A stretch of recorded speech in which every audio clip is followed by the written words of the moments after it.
Hello, everyone. I'm Shannon Shy. Welcome to Motivation Mondays. I hope you had a great weekend. Today, I'm going to talk about recovery and the decline of OCD. This video was prompted by two questions I received last week from our friends Claire and Paul. They posted them as public comments on a couple of my daily affirmations. So let's start with Claire's question. Claire said, they said OCD is a lifelong condition. Would you say you are totally free now, or from time to time do you have a moment of it coming back? Here's my answer. I've written and spoken a lot about what happened to me the day after my diagnosis in October of 1997. I went to a bookstore to learn more about my diagnosis, this mental disorder called OCD. I suppose I would have saved time and gas money if smartphones would have been invented then, but I digress. In the bookstore, I picked up a book about OCD, and the very first thing I read was OCD cannot be cured. Life came to a screeching halt for me in that moment. What? I cannot be cured? I was demoralized to the nth degree. Then I got angry. I had just told this doctor about all of these bizarre thoughts, time-consuming, quirky behaviors, and all of this panic-filled anxiety that was disrupting my life all day, every day. He hadn't said a word about my condition not being able to be cured. Heck, the reason I hadn't sought medical help for years was because I feared that being diagnosed with a mental disorder would cause me to get kicked out of the Marine Corps, cause me to lose my livelihood as a lawyer, and cause me to lose my family. I confronted my doctor about what I had read the next time I saw him. He could see that I was angry, and he asked me to calm down, slow down. What he said next changed my outlook and my life. He said that the medical profession debates the topic of OCD and cure round and round. He said that they don't even know what causes it, much less whether it can be cured, whatever that means. And now to the point that changed my life. He said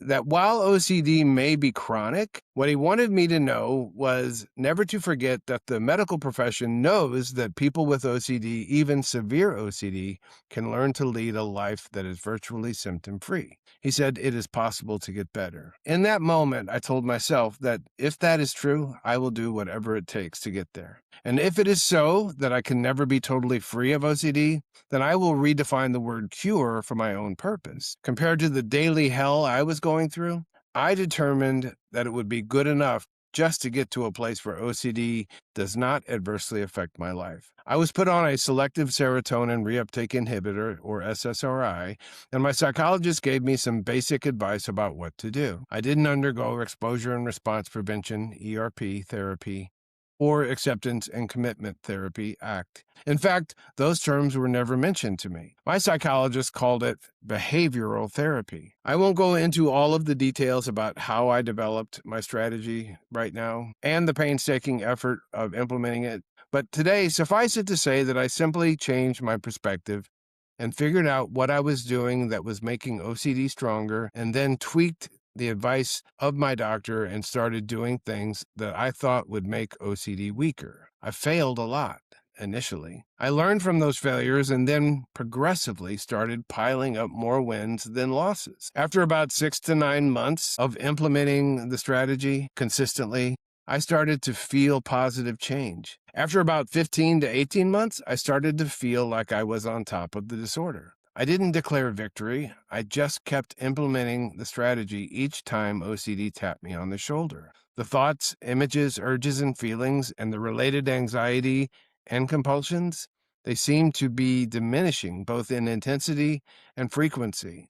I stayed on course. By 2003, I was still having symptoms, but I was doing so well that I was forgetting to take my medication. My doctor pointed out that my successful recovery was due to the cognitive behavioral strategy I had developed, and not my medication. So he weaned me off the meds. It's important to say here right now that I don't advocate for or against medication. If meds are helpful, great, take them. I am of the firm belief that the cognitive behavioral strategy is the key to recovery, even if meds are helpful, right?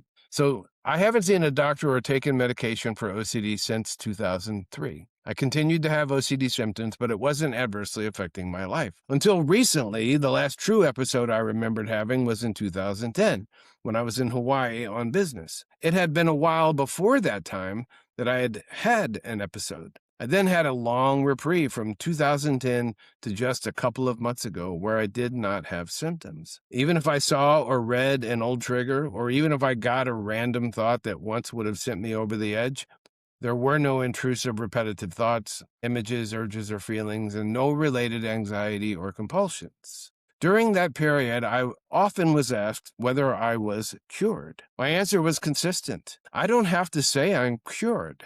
I say that I don't care if OCD comes back. I know what I'll do if it does. I do not fear the disorder. I am glad I took this position. Within the past 2 months, I have had 2 legitimate OCD episodes. One involved an intrusive thought about whether I had hit someone or nearly missed someone with my car at an intersection. And the other involved whether I had properly shut my front door and locked it, and whether my cat had possibly escaped into sub-freezing weather. I recognized OCD's presence in both situations and implemented my strategy and moved on. I didn't panic. I didn't become demoralized. In both situations, I took the action that I know keeps OCD beneath me. Why do I think OCD raised its head after all these years? I don't know. Maybe it is chronic. Maybe it was because I was more vulnerable, because I've been under a lot of stress lately. OCD tends to be more active when we are more vulnerable, when we are stressed, when we have some kind of adversity in our life, we have trauma, etc. In my mind, it doesn't matter why OCD lay dormant for so long and then hit me from out of nowhere.